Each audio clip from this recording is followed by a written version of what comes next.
आज हम एक ऐसी शक्ति के बारे में बात करने जा रहे हैं जो बहुत से लोगों को पता ही नहीं है कि उनके जीवन में वो कितनी भूमिका निभाती है। इसी शक्ति के वजह से बड़े बड़े लेखक हुए, वैज्ञानिक हुए, साइंटिस्ट हुए, उन्होंने बड़े कारनामे किए हैं। जैसे एडिसन जी थे, एडिसन जी ने बल्ब की कल्पना की थी और हेनरी फोर्ड ने 8 सिलेंडर इंजन की भविष्यवाणी कल्पना की थी, तभी तो उन्होंने उसको साकार किया। तो ये शक्ति ऐसी है, अगर जिसे ये चीज आ गई, जो समझो उसको, वो कुछ भी कर सकता है। कल्पना अपनी शक्ति की वजह से आप कुछ भी डेवलप कर सकते हैं और अपने जो भी आपका कोई एम हो, कोई भी टारगेट हो, कोई भी सपना हो, तो आप उस इस शक्ति की वजह से आप अपना उसको पूरा कर सकते हैं। तो शर्त ये है कि इसको पूरा करने के लिए कि आपके जो एम है या उस जो भी आपका हो, उसका में क्लैरिटी होनी चाहिए। जब तक क्लैरिटी नहीं कोई चीज होती, जब तक आपको वो मिलती नहीं है। जैसे आप एक टैक्सी ड्राइवर के पास गए, टैक्सी ड्राइवर से कहा भैया वहां ले चलो, वो वहां ले गया। उसने कहा फिर वहां ले जाओ, तो वहां ले गया। वो फिर उसने कहा वहां ले गए। अरे उसने कहा भैया जाओ, हम तुम्हें नहीं ले जा पाएंगे। क्या तुम मंजिल पर भी पहुंच जाओगे? बिल्कुल नहीं पहुंच जाओगे। तो इसलिए सबसे पहले तो अपना एम स्पष्ट करना है कि आपका टारगेट क्या है।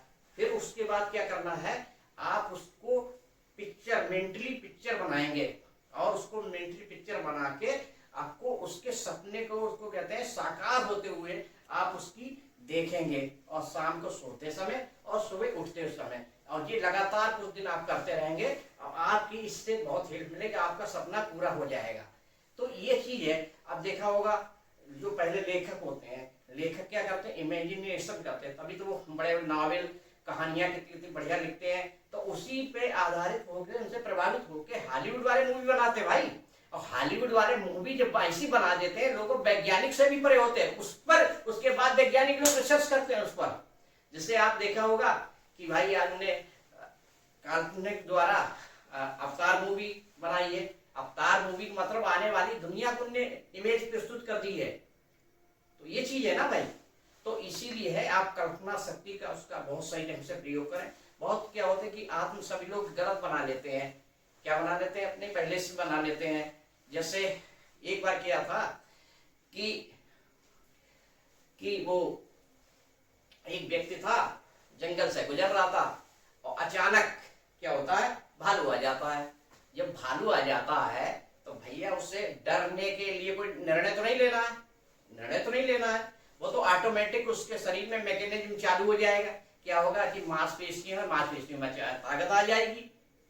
क्यों आ जाएगी? भागने के लिए आ जाएगी। और उसमें ब्लड का सर्कुलेशन एकदम बढ़ जाएगा और उसकी हार्ट बीट भी बढ़ जाएगी। और क्या होगा, ऑक्सीजन भी 3 गुना बढ़ जाएगी।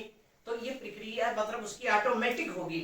अगर मान लीजिए अगर ये असली भालू ना होता, नकली भालू होता, तो क्या ऐसा होता? वाकई ऐसे ही प्रक्रिया होती, क्योंकि ये छवि उसके पहले ही पूर्व बनी हुई थी कि वातावरण में प्रवेश से लोगों से उसने कल्पना की रखी थी कि जब जानवर मिलता है तो उसके ऐसा होता है, लोग ये चीज होती है, तो ऑटोमेटिक उसके चलने लगती है। ये चीज है। तो इसीलिए भाई आप इस सत्यता पे तार्किक आधार पर कोई भी है जो आप कल्पना कीजिए और देखिए, मतलब उसके आधार बनाइए और सपना अपना पूरा कीजिए। तो ये इसको सही ढंग से करें तो आपको बहुत कमाल की चीज है कल्पना शक्ति। अगर कोई भी आपको जवाब दुनिया में नहीं मिलता है, केवल कल्पना शक्ति के द्वारा ही आपको जवाब का आंसर मिल जाता है, देखा होगा। तो इसको आप सही ढंग से यूज कीजिए और अपने सपने को साकार कीजिए, और जो भी आपका एम हो आपका कल्पना शक्ति से पूरा होगा। बहुत बहुत धन्यवाद।